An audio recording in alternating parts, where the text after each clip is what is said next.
Recently I came across this girl on TikTok, this Thai girl. The reason I think I was shown her was because she was standing up for Thai women, about people being disrespectful, people filming them in public and then posting it in a derogatory way, people taking secret cameras down to the girls' bars and filming the girls and then posting like, this is what Thailand's like, guessing that that is literally what every street in Thailand is like. Most logical people, most mature people know that's not the case. It seems to be this big army of people online who don't know, they don't have that mental capacity to understand types of outlets, those types of facilities exist in every country, but obviously for whatever reason, it gets somewhat highlighted here in Thailand. We're doing shoulders and arms today, one of my favorite workouts now.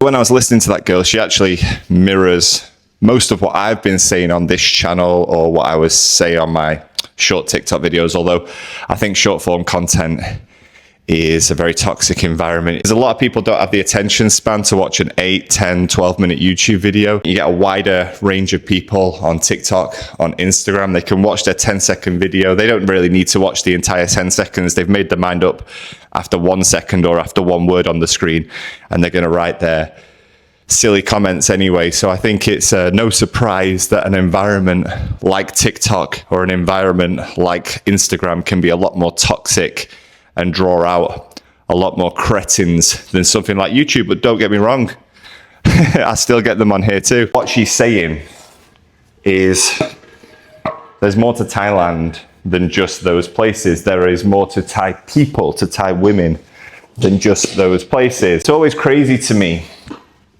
that in a country this beautiful, in a country that's known to have some of the most beautiful nature, the most beautiful beaches in the world, the cost of living here is incredible.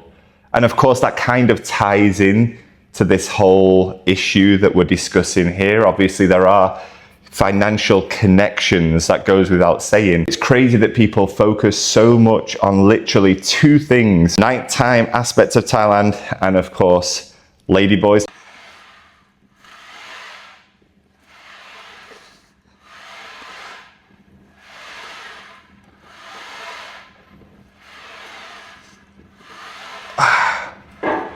Make sure you hold back on your first couple of sets if you want to build that muscle density. You don't want to be going all out straight away because you need that intensity for your last few working sets.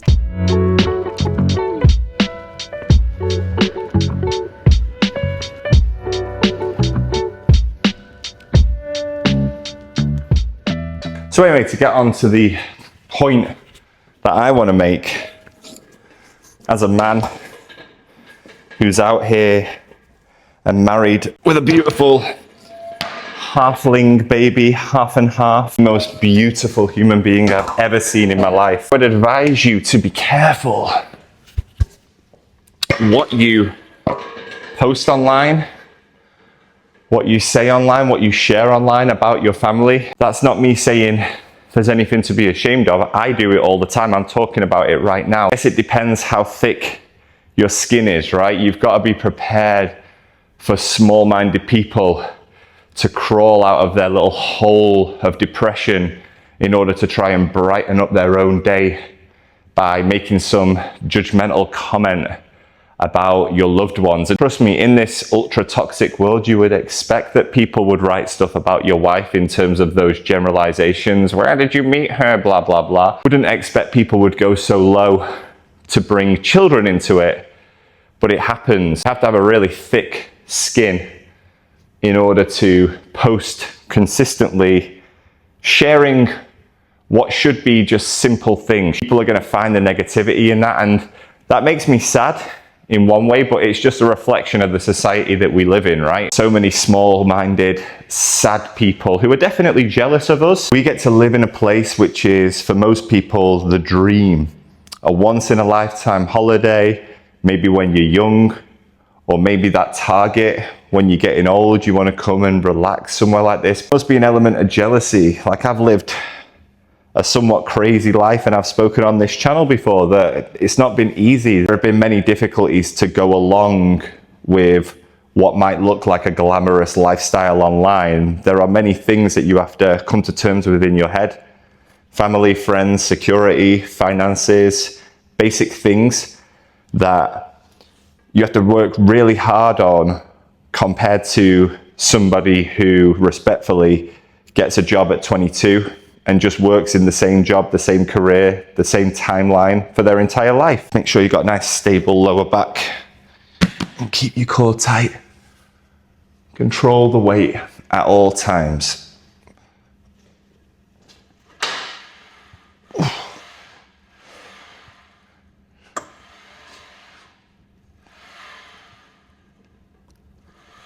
Oof.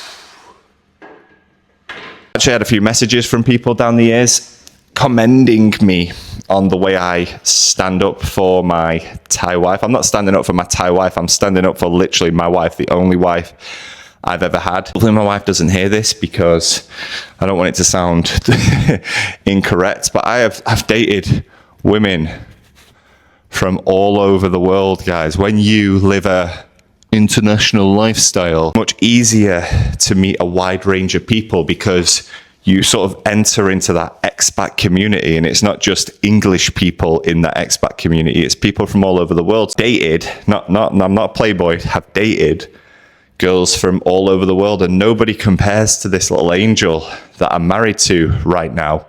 And that's why I'm here. We were together for years before we even stepped foot in Thailand together. But when you come into Thailand, you become part of that system where people sort of generalize white guy, Thai girl, money. That's the fact. But you walk around Bangkok, guys, like if you're an actual mature adult, a grown adult, you will walk around Bangkok particularly, and you will see young couples. You know, when I say young couples, I mean couples the same age. Thai girls, foreign guys, times foreign girls, Thai guys. It's not this thing where there legally has to be this age discrepancy and there has to be some handing over of cash as part of the love process. And it does happen. There is this dowry system. Let me explain that to you after this set. We're getting heavy now. 40 kilo either side. I've had a bad wrist as well, guys. I had quite a fall last week, so hopefully still a little bit sensitive, but if I can manage it. 1, 2. Oh, good.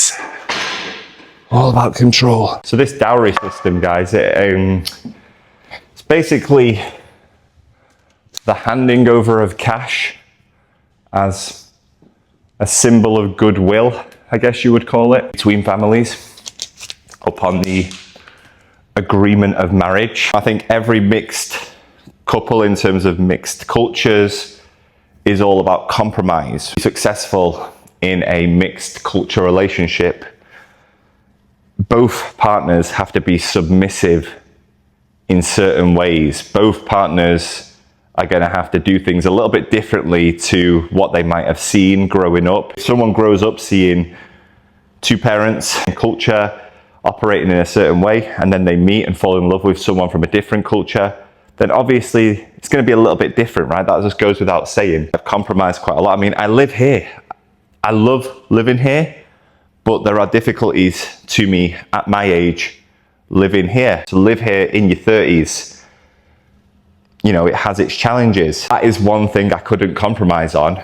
And thankfully, I was never asked to. My wife, her family have never asked me for a penny. And years ago, when we first agreed to get married, if there were requests, let's call them, and this is not, I'm not talking about them, I'm just talking about a general situation. If there were requests at the beginning of a relationship, this is what will be expected of you if you want to pursue this relationship, then I would have had to strongly consider things and probably stepped away, because I don't believe in that. Two people who are about to start a life together should be just handing money out to other people, especially hard-earned money that you've spent a long time to save up, invested it for your future, for your baby, for your family. I don't believe that the handing over of that money is healthy. I don't think it's a healthy way to start a marriage. It's never been an issue it's never even been discussed. I only discuss it in this video because this is something people talk about. Okay, top, set. Just go for 2 reps. 3, 2, 1. 1.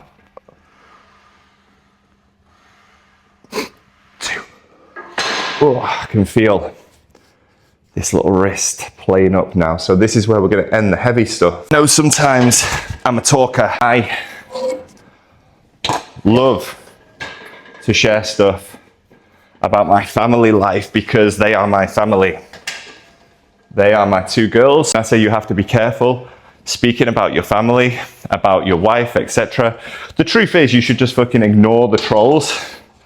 But in order for someone to become a troll that you are ignoring, you have to become aware of them, right? You can't preemptively block trolls. I think that's where the issue comes in, of being careful what you post and having thick skin, because you have to have that thick skin to see it. I log on to YouTube more so when I log on to something like TikTok, and you can just read from the first 2 or 3 words of a comment, you know, oh God, we've got another one of these idiots on our hands. You still have to see it, right? And my wife has to see it. Being attacked for absolutely no reason whatsoever. She's being judged and attacked purely based on where she was born, opposed to anything she's done, said, shared, etc.